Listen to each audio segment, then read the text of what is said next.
Hello there guys, what is going on? SonOfChelsea back here again. Another edition of Let's Talk Chelsea. It's the start of another week. It's the first, official full week of the transfer window because it did open on Friday. We could have a potential signing this week. Maybe not the name everyone's been thinking of, but still a name for the future that could be of great importance to Chelsea in the coming years. We never know. We'll get into that. Billy Gilmour, a big announcement over him. The potential departures of Cesar Azpilicueta and Marcos Alonso, and Koulibaly still links to the Napoli defender. Before we get into any of the news today, make sure to hit that subscribe button and the notification bell so you don't miss any of the uploads on the channel. Also hit the like button because it helps new people find it as well. Let's start off with Billy Gilmour because that's the official news today. That's the one that was announced by Chelsea. I didn't expect to be speaking about it today, but I think it is interesting and an interesting conversation to have, particularly with midfield and what's going to happen to it this year. Is anything going to happen to it this summer in terms of actual recruitment? Gilmour, as Chelsea announced, they've exercised an option to extend his contract a further 2 years, which keeps him at Chelsea till 2024, which is a positive.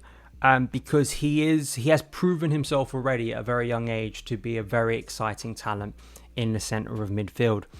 I think people, because of what's happened at Norwich this year, and the loan itself has not worked out the way we all hoped it would, because of the high ceiling he'd sort of set already, I think people forget the impact he had even, last season. It's weird to say, do we still call it last season? 2020-21, at the back end of that season where Gilmour was playing under Thomas Tuchel, particularly that game at the Etihad against Man City. Another example of his maturity, just before that loan got confirmed to Norwich, he was man of the match for Scotland at the Euros against England at Wembley. Another really mature display, showing those things, those attributes that had made him such a sort of a real exciting breakthrough in a season of exciting breakthroughs for Chelsea under Frank Lampard the previous year. So you add all those things up, and I think it's very easy now to look at it, a combination of things, be that what Chelsea are trying to get maybe in the transfer market, Gilmour himself struggling to adapt to life at Norwich, etc., and maybe people feeling a little bit more down on him than maybe they were last year. And I think that's maybe a little bit naive.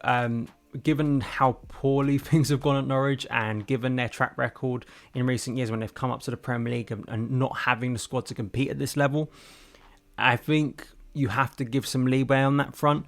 And as I always say, you can never judge a player's quality based on the club they're at if they're on loan.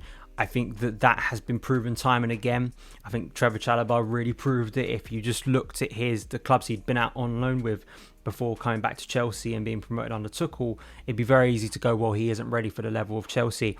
It's this weird thing with Gilmour, though, compared to a lot of other youngsters who go on loan. Gilmour was in a position last summer where I think people were even having a conversation where Gilmour had already kind of proven himself good enough to at least impact things positively at Chelsea in some big games. But he had to go out on loan to get minutes because there were more senior players that we weren't selling yet. And it kind of is that weird thing where it's like, well, he kind of has already shown he's good enough, but he still needs to go out on loan because, as I say, there's certain players in this position that we aren't going to let go. If we do let go a senior player, which I think is particularly like someone like Jorginho, for instance, who I think is the easiest comparison you can make in terms of the style of player in the team, then I think that the idea of promoting Gilmour into the first team makes a lot of sense. He knows the players, he knows Thomas Tuchel, he's operated well in his system before. I think, as I say, it's very easy to look at the past season, and because his stock has maybe fallen a bit, and compared to what the expectation level was, he was like top of the loanees last year in terms of profile, and I think the one most people were excited about and what he could do at Norwich. He's kind of at the bottom if you look at a lot of the loanees, or at least the high profile ones in the top two divisions. I'd even say Dujon Sterling and Ian Maatsen maybe had more interesting seasons, or at least more positive ones for their development, or consistent ones that they were kind of in the team regularly, getting minutes, feeling like they were taking steps forward. Gilmour, of course, was in and out of the team. There was a lot of disruption at Norwich, but Norwich have been a bit of a basket case this season, so I think you do have to sort of consider that when we're thinking about Gilmour. Let's just see what happens in pre-season. My assumption is he'll at least get a chance, and you'd like to think that Tuchel is doing this across the board with the loanees. I just think it's the smartest thing to do, because in a summer where so much work has to be done on this squad, there are going to have to be some, I think, internal solutions like there were last year, and I don't think that's a bad thing. As we've seen, Cobham graduates, they seem to be some of our most consistent players. And if you can save money in the market, save it. If you know, because everyone wants a certain number of positions filled. And everyone will have their different priorities, but maybe a Dujon Sterling or Maatsen could fill in at wing back when we could have gone out and spent more in that area, or maybe we're prioritising investment elsewhere. So all these players you hope, like Gilmour, who, as I say, maybe has to step up above some other players, is that he's proven himself already in a Chelsea shirt in some big games against big opposition. So let me know your opinions on Gilmour. Do you think we're kind of sleeping on him this summer and he could be like a Chalobah? He could be the one that really breaks out, gets into the first team, sticks around with the first team, maybe isn't a guaranteed starter week in, week out, but definitely is one that fully gets promoted and doesn't need that loan again because he's ready to start playing for the first team now. Let me know in the comments below. But let's talk about a potential first signing. Chelsea may have lost out one of their targets to Real Madrid, but it looks like they may have beaten Real Madrid for another target. We spoke about Gabriel Slonina, and my colleague Adam Newson at Football London reported about this. I want to say about over a week ago now, of how Chelsea were really close to signing the keeper before around the sanctions time. It looked like it was really progressing, and obviously that halted everything. But now it seems like Chelsea can get the deal done, and Fabrizio Romano was reporting as much last night on Sunday. €10 million fee expected by Chicago for 2004-born goalkeeper. And as I say, there were a lot of clubs. Bayern Munich were linked, Wolves were linked. And already, I already see some pessimism. Maybe it's because people have been crying for signings instantly, and when Chelsea may be giving them a signing, but it's not the one they want, they outrage, of course.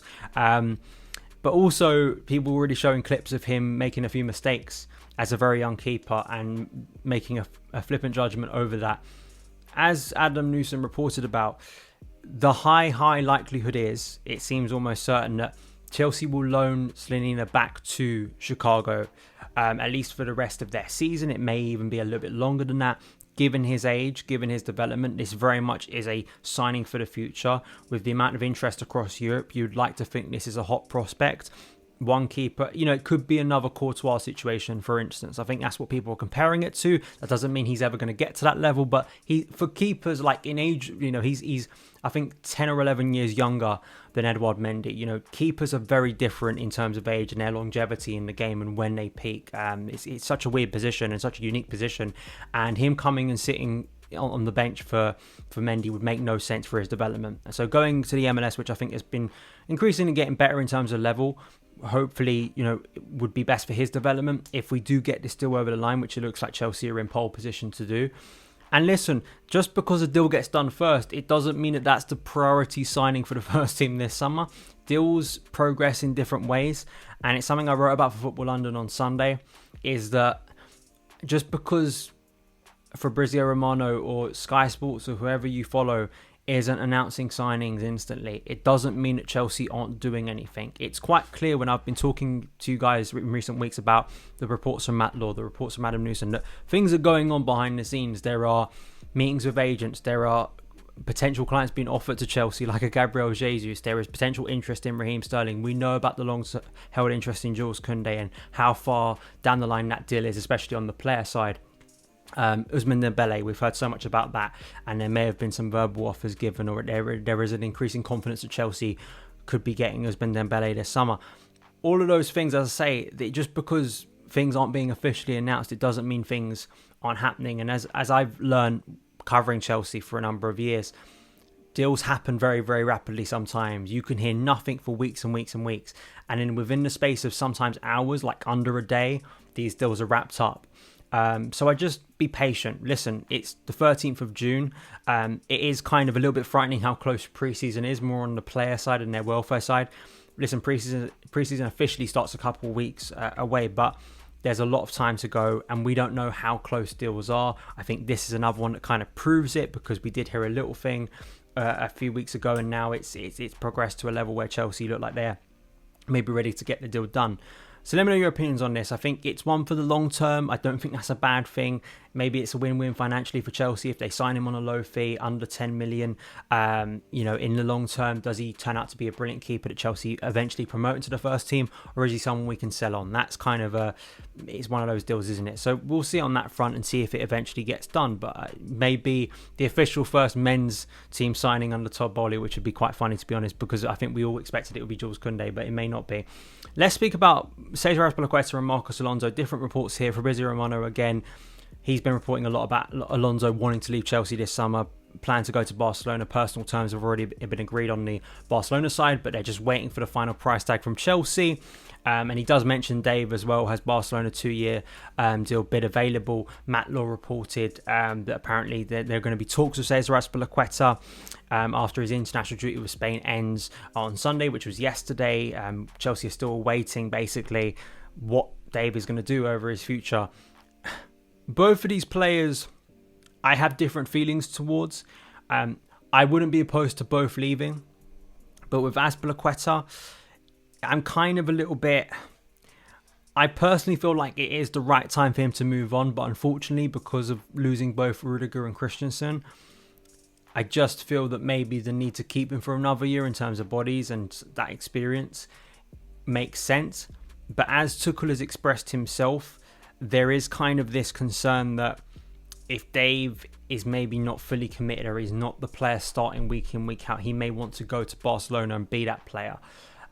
He may not be able and be willing to be the John Terry of, say, 2016-17. Because that's kind of my feeling with Azpilicueta, is I do think as much as maybe we've foolishly written him off at times and he's so durable, he's kept on coming back, his longevity, he's found his way back into the team. And I'm not saying he can never do a job for Chelsea again, but I do see him starting to flag now in new ways that I haven't before. And I just feel that there is a time and a place to move away from players. Alonso is a different situation completely, simply because the guy probably should have been sold about 2 years ago. And, I think I'm a bit done with the guy, to be honest. He's quite clearly done with Chelsea. I'd really be frustrated with Chelsea if they try and hang this one out and ask for something ridiculous for Marcos Alonso. He's got about 1 year left on his deal. Just the wages he's on, the recent reports of behind the scenes tensions again with this guy, it's the right time to move him on, and I think it's been overdue, frankly, with Marcos Alonso leaving Chelsea for some time. So I'm not. Listen, that's the end of the story of Marcos Alonso. I'm not going to cry any tears if he leaves.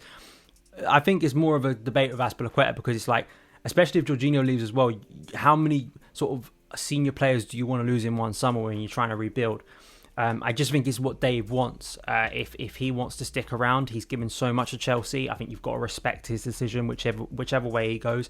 If he wants this time in his career to move on, if he can see the writings on the wall at Chelsea, where Jules Koundé is coming in, Trevor Chalobah's breaking through, other players too, and it feels to him like I'm kind of being phased out, and I'm not at that position yet in my career, and I don't just want to be second choice. He may think that Barcelona is the right move for him, but that would mean, I think, you lose further sort of wisdom in the dressing room and who you're going to replace that by, which kind of links into the final thing here.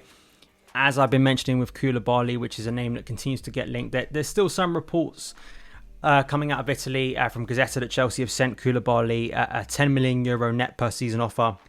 He's valued at around 40 million. As I say, the Koulibaly thing is purely Italian reports at the moment. Over his future, whether he's going to stay, wherever he's going to go. In terms of what I'm hearing from the English side, it's, we're not hearing Matt Law speak about this guy. It still, as I say, very much feels like all the credible reports so far are coming from Italy. But as we always know, that doesn't mean that nothing's happening. And the reason why I like Koulibaly, and I mentioned him recently, was if you are going to lose some, leadership in your team, if you're going to lose some players with a lack of, say, maturity, and you are promoting, say, a Levi Colwell who's going to need to adapt, and we saw with Chalobah, he can't play week in and week out, and there are going to be dips for any young player. Replacing that with Koulibaly might be the smartest option, because you're not instantly blocking someone. I also think that if it's at a reasonable price, given the amount of players just running down their contracts now, and we're seeing it more and more, sometimes I think weighing up saying, do we buy a 20-year-old who may be here 5 years but then may jog on in 5 years? compared to, say, giving Koulibaly a 2 to 3 year deal at Chelsea and he sticks around for that period and then he moves on, and then we've got Colwill to come up who's been, that's the dream scenario, right? And those two balance each other's minutes out eventually, and you'd like to think that Colwill will be in a position eventually to become that first choice in defence for Chelsea, particularly with Silva leaving eventually too. That would be my dream sort of squad building scenario from a Chelsea perspective.